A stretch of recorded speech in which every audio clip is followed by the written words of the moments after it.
We were involved with at the very beginning when the UEP Public Art program was being developed.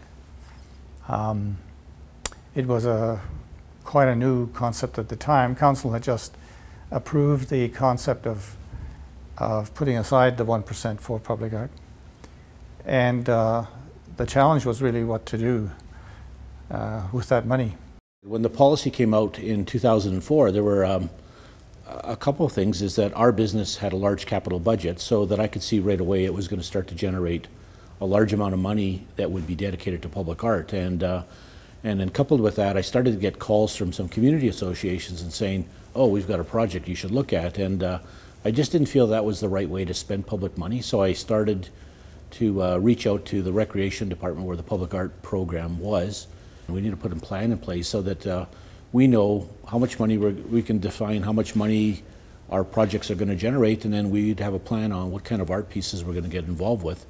And the other part to it that I thought would be interesting is that we have such a large group of people that are involved in community outreach and public education. We're trying to set ourselves up. We care for the watershed, we care for our water resources, and I thought, well, what a great opportunity that we could leverage the public art program and get artists speaking to the same things that are of value to us. You know, traditionally when we do engineering type projects, it's kind of in the background, get it done, get it out of the way and be as discreet as possible, whereas approaching it in terms of integration of public art, it really puts a spotlight on it, and in a very positive way.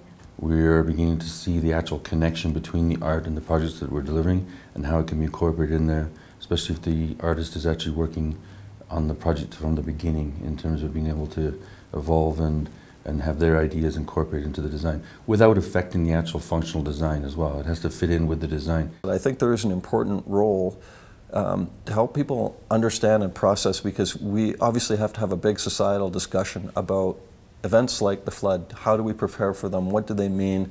There's a whole host of social and economic questions that we need to answer together, and I've seen that art seems to be one of the best ways of actually helping people through some of the thinking so that they can get to that point where they can participate in that kind of a discussion. As engineers or other technical people, we are very passionate about the work that we do, but it can be very technical. So to be able to communicate what we do and the importance of what we do, I think can sometimes be a challenge, because we think of graphs and numbers and computer models, but public don't necessarily connect with that. Public engagement is a really long process before you can start to build something. If it's pond or it's near to a river, everybody can see it after it's constructed. If you're building a pipe, it's underground. There's one small disturbance, you excavate it, you're done, you're gone, nobody see what's going on. If you try to introduce something visual or visible, it's a completely different process of engagement, and try to tell people what you try to deliver. Everybody has different opinion, and you can never please everybody. And I believe public art is important. It's what makes the city exciting and what makes us, a good place to live. I strongly believe in it. I think the public art is really exciting from the perspective that it's challenging the way that we think about our business and the way that we do our business. For me personally, it has helped me to think about the types of dialogues I want to have as we're planning our future and making sure that we've got a really diverse group of people setting the future for us.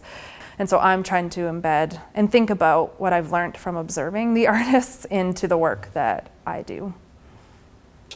I think the key parts are just what it means to the mindset of people. And a lot of our staff is looking at our infrastructure in a very utilitarian way. And I think what it has taught us is to look into more dimensions, as well as what is a deeper message that can be conveyed through this, and actually some of the beauty that is associated with what we're doing. The cities you go to around the world, you go because they have features you want to see, you want to be part of, you want to experience. I think in 10 years and in 50 years, the city will benefit from this kind of work.